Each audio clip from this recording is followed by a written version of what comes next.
This podcast is for professional voice teachers to answer the question, how do I grow my teaching business and even break out of that one-on-one lesson model so that I can reach and teach who I want whenever I want. I'm your host, Allie Tyler, voice teacher of over a decade and marketing and business coach for fellow voice teachers. Welcome to the Voicepreneur podcast.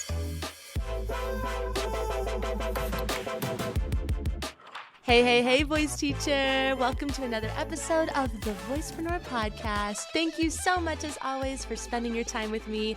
I am so excited about today's episode. It is another rapid fire Q&A. And what does that mean? It essentially just means that we're going to be answering a few questions that you have regarding your voice teaching business. This is such a great opportunity for you to get any of your questions answered if you have questions about business and online marketing and how to grow this thing. Because holy guacamole, there are a lot of things that come up. Trust me, I totally understand. And that's what I am here for, my friends. Every month, or roughly every month, maybe a little bit longer sometimes, maybe a little bit less, we kind of roll with it. But we really want to give you an opportunity to submit your questions and get them answered on the show.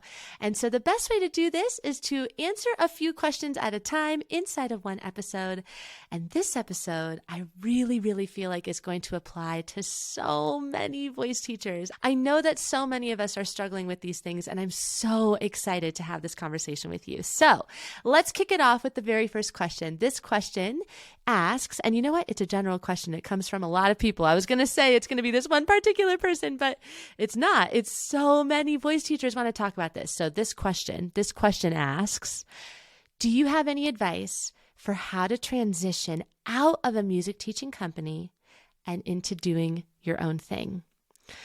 Oh, yes, I do. I have so much advice and so much experience in this. And I first want to say that if you are in this boat, you maybe are employed through a music teaching company, or maybe it's a music school, right? Maybe it's university, maybe it's an actual, public school, whatever it is, or however it is that you are employed teaching music that is not your own thing. Oftentimes, there will come a point where you will feel a little bit of resentment working at that particular place. And hey, let's be real about it. It has nothing to do with the students. You probably love your students. Maybe you love your boss, and maybe you love the whole experience, but you've just outgrown it. That is okay. And I want to first just give you a big hug and give you permission to say that that is okay, because a lot of times people will justify their actions. Oh, well, I don't want to leave, really, because it does give me a good chunk of money and I do really like the people there. And right, we start justifying do I really want to be doing this? No, it's okay. You can do this. You can do this, and give yourself permission to just be all right with the fact that you are going to do this and that this transition is going to be a little bit messy. And that is okay. No transition is ever easy, ever in life. If we go back to every single aspect of life that we have ever experienced, a big change, any type of change, I guarantee you that it was not easy. There was some aspect in it that was difficult. Now, I'm not saying that this is just going to be a difficult thing, but what I am saying is to mentally prepare yourself for the fact that this is going to be a little bit messy. It could be a little bit sloppy. It could be a little bit challenging, and that is okay. So let's first start with that, recognizing that this is what you're going to do. This is what you're going to do. You've committed to it. It's going to be a little weird and messy and awkward. You may piss off some people, right? You may piss off some people. I know that when I transitioned out from the music teaching company that I worked for, and I ended up going actually a different route, and I worked for another teaching company, that was later down the road. I didn't fully make that brave decision yet to go on my own just yet. When I left that first company, oh man, that was the most dramatic exit of my life. It was not pretty. It really wasn't. It brings up a lot in me when I think about it, because it was just so emotional for everybody, and it didn't need to be. And really what ended up happening, and I'm sure you can relate to this, is that the students that I was teaching didn't want to stay at that company anymore if I wasn't going to be working there. And so they wanted to leave with me. And that caused a lot of problems. Now, it caused a lot of problems because really, when it came down to it, my boss was just butthurt, right? He was just butthurt that some of his clients were disappearing because their teacher was leaving. It really had nothing to do with me doing anything wrong. I didn't, go after them and tell them, you're going to leave the company and come be with me. And that's really important to know, because this is something that I hear a lot from voice teachers. Well, I signed a contract, so I can't legally take these students. No, you cannot. That is correct. However, your students, they can do what they want. That parent, they can do what they want. They didn't sign any contract. So that is really important to know if you are transitioning and you are worried about not taking students, how that whole transition is going to happen. Of course, you definitely want to read the fine print in this contract and make sure you're really not doing anything that you're not supposed to. But I don't know, I'm just going to go out and say that 9 times out of 10, you're not doing anything wrong.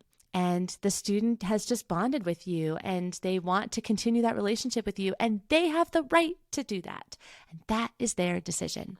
So I don't want you to feel guilty about that. I kind of went on a tangent there, but I felt like it was really important. Here is how you really can best prepare for this transition. So yes, it's going to be sloppy. It's going to be a little bit awkward. You may piss off some people. It may be dramatic. Check your contract, all of that stuff. You just want to plan. You just want to make sure that you have a solid plan. And what I mean by this is you need to have your oh shit plan. You need to have that worst case scenario plan. And this is for everything with business. This is any time that you take a risk. Anytime that you take a risk with your business, you are, investing in something, or you're up-leveling, or you're transitioning, right? You are doing the thing that is challenging, that is hard, that you know that you have to do. You just want to make sure that you have a backup plan, because this is actually how you calm down your nervous system. Your nervous system is going to go into freak out mode. And when your nervous system goes into freak out mode, it gets into a scarcity mindset. It starts getting really fixated on numbers. Oh my God, I need to hit this number at this time and I got to do this, this, and that. And it gets freaky deaky. And trust me, you are not going to feel very abundant in that energy state. So in order to not put us into a panic attack when we are making these big moves, we want to actually just have some real thoughtful time about this and think about, all right, what is the worst case scenario? I need to plan for the worst. Every business owner needs to plan for the worst. Every time that my husband and I sit down and we think about investments that we're going to make for real estate, because he's a real estate investor and this is something we are constantly doing and thinking about, we always have to think about what is the worst case scenario. What could happen? And that is so important. The other thing that's really important to have is realistic expectations about the fact that you are on a journey and you're not going to get to the destination like that, especially if you are starting your own private studio or you're up-leveling this new shape of your business in some way. That is something that takes time, and that's wonderful. You're going to learn so much in that time, in that process. I'm not saying it's going to take a million years, but what I am saying is to be realistic about the fact that I am in the transition.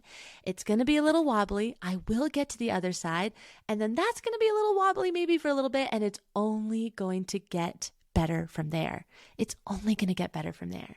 So the best thing you can do is have a long game vision, commit to it, know that you are doing the right thing. And I am so proud of you. Truly, I'm really proud of you. It's a big decision and you are not going to regret it when you get to the other side. Question number 2. This is a really fun one. This question asks, why did you choose the membership route for your online course, your program?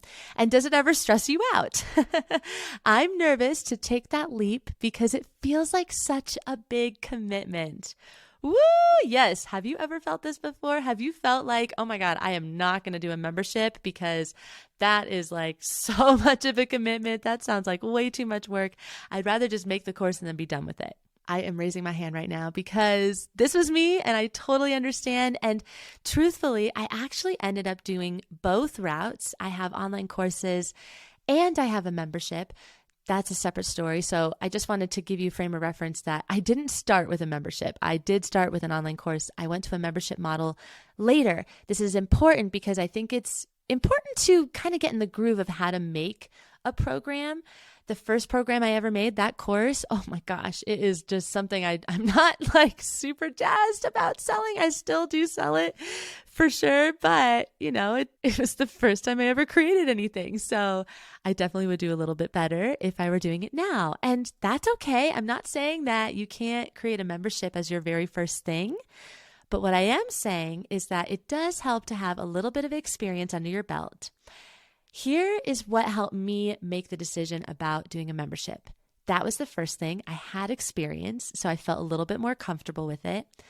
The other thing is that the membership model is so much easier than we think. It is so much easier than we think. Trust me, I've been doing it for 2 years, and I just can't believe this is my life. I legitimately cannot believe that right now in my life, I have 3 voice students.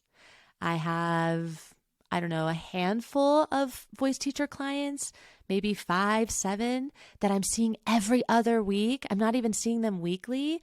So let's just say 10 for number's sake. I have 10 clients that I am seeing every other week, and every day my business continues to grow. I'm not working anymore. In fact, I'm working less. I'm working less than I ever have. Now, I'm going to tell you why. Because what I did with this membership model, and this is why it didn't stress me out and why I hope that it doesn't stress you out, is that I really just started small. And when you start small, you think about it as content categories, as content topics even.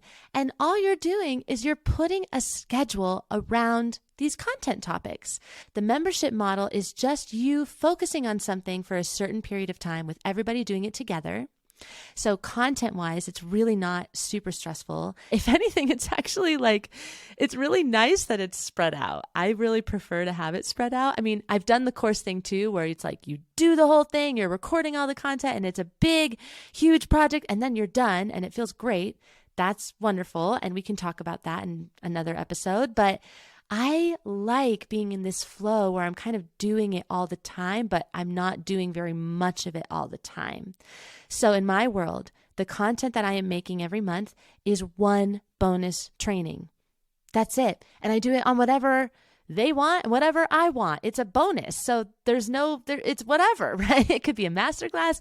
It could be a guest expert. It could be me talking about, a certain topic that I missed inside of the core content of the program. It could be whatever I want it to be. So that's really nice and freeing and fun as a creative generator person. The other thing that I love about memberships is the community. It's all about the community. It is so awesome. And I know that can scare some people, and that's okay. If you are not a community person, then maybe the membership model is not your thing, and that's fine.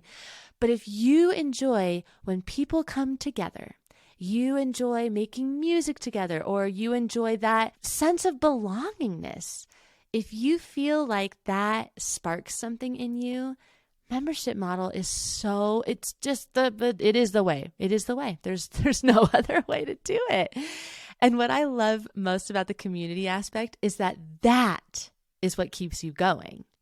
Your community members breathe life into your membership. When you get on those calls with them and they are real human beings and they're talking to you about how they are actually integrating the work that you are teaching them, oh my gosh, it's the highest of all the highs. If you're a teacher, you would just love it. This is what we already do. We are teachers after all.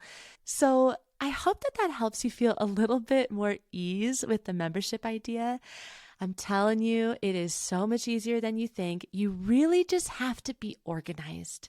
That's it. You just have to be organized. And if you can't get yourself organized, then hire a VA and get them to get you to be organized. Okay. So that's all it takes. You just have to be organized. You got to stay on your game, and you just got to be there for your community. And I'm telling you, it is a lot of fun, and holy cow, is it scalable. So scalable. Oh, I could talk about memberships all day long, but we're going to move on to question number 3. And this is actually the last question, because these are such beefy questions that I wanted to make sure I took a little bit more time with each of them. So here it is. This is the 3rd beefy question, and I feel like a lot of you are going to resonate with this one. I'm really struggling with picking one problem that I solve because I have multiple audiences. How do you recommend I go about this? Oh, man, yes, I feel this. You have multiple ideal students, and that can mean a lot of things. I've heard so many different things. I've heard, I teach students who have special needs, and then I teach serious singers, and then I teach yoga, and then I teach voice lessons. So that's actually some place to start too, is that you can have different ideal students as much as you can have different routes that you are actually teaching, right? This is the question that you're going to be asking yourself all the time. Is there a blend, or are they very distinct things? So, for example, in my world, when it came to voice students and voice teachers, that was pretty distinctly different. I was talking to totally different audiences, and that's when I realized, I got to start another Instagram, and I got to do that whole thing. And this is where this all came from, right? However, if I am just focusing on my voice teaching and I'm thinking about how I teach voice lessons and the types of students I have and the types of things that I am teaching, I remember a very distinct time in my teaching career where I was so into breath work. I was practicing it all the time in my personal life. I was really practicing Kundalini yoga, and I just thought breathwork was the coolest thing ever, and I still do. And I don't practice it as much, but I should, and this is my reminder for myself to do that. Breathwork is wonderful. And I got so into it, and I got so into how it was making me feel as a person. I thought, oh my God, I just want to bring this to my voice students. I feel like they could really benefit from this, right? Especially breathing as a singer, like breathwork, singing feels like they go together, yeah? So I really didn't know what that meant. I got so confused with my branding, and I know that that is where everybody goes. They go, right, how do I make a brand out of this? How do I make a website? How do I make an Instagram, right? That's what we always think is how. It's the first thing that we think. So that was the same thing that I did too, is how? How do I even do this? I don't know how to do this. So I went to my students and I tried out a few things with them regarding breath work in the studio and just meditation and yogic kind of stretching, and just really was just experimenting. I had no idea. And what ended up happening for me was I decided that they were actually separate things.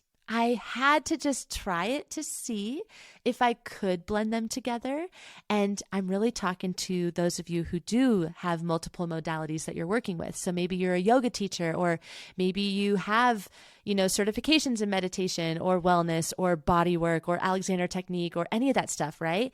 You have something else that is not just voice teaching, and you're trying to figure out, should I blend it into my studio? So my biggest advice for that is to just try it. Just try it with your students and see how it goes. Maybe they love it. Maybe they hate it. Maybe you love it. Maybe you hate it, but you never know until you try.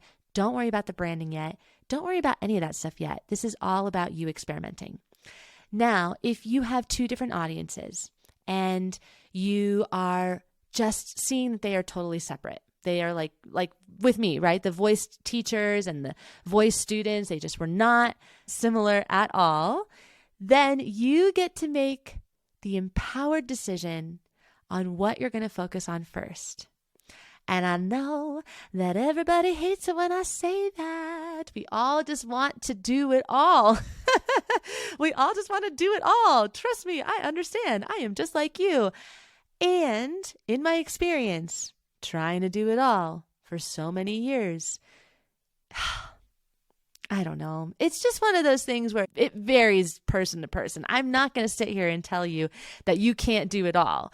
But what I am saying is, if you actually want to see real results in your business, you need to focus on one. Just for a little bit. Just for a little bit. You don't have to do it for very long, okay? You have to just tell your brain, I am not abandoning you, part of you, student, person. I am not abandoning you. I am just focusing on something different right now. Just right now, okay? And it's okay. You can do it. And it's going to be so much easier for you when you just decide that you're going to do that. Because then you can create a mission statement.